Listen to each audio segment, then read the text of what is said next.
ในตอนเสาร์ของวันที่26มีนาคม2026นี้ที่ศูนย์การศึกษานอกโรงเรียนแขวงสะระวันแผนกศึกษาธิการและกีฬาแขวงได้สอบเสียงคัดเลือกบรรจุทดแทนรัฐกรครูประจำปี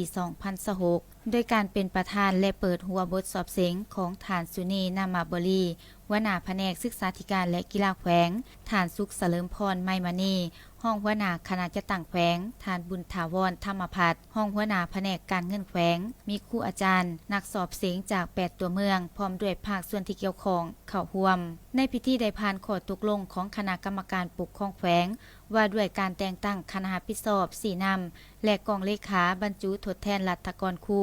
ของแขนงการศึกษาและกีฬาแจ้งการของกระทรวงศึกษาธิการและกีฬา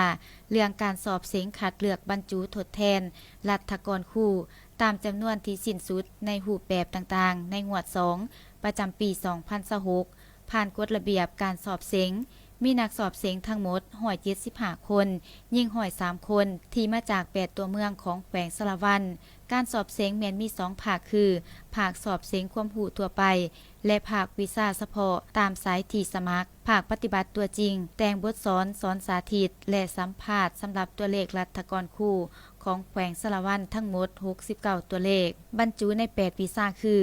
ครูอนุบาลครูประถมครูภาษาลาวครูวิทยาศาสตร์สังคมครูวิทยาศาสตร์ธรรมศาสตร์ครูภาษาอังกฤษครูคณิตศาสตร์ครูศิลปศาสตร์ทั้งนี้ก็เพื่อเป็นการคัดเลือกให้ได้ครูที่มีความรู้ความสามารถมีความมักฮักในอาชีพครูเพื่อมาเป็นแม่พิมพ์ของศาสตร์ในการให้ความรู้แก่นักเรียนและสร้างให้เวียกงานการศึกษามีการพัฒนาไปเทื่อละก้าวการสอบเสียงแม่นใช้เวลา2วันจึงสำเร็จ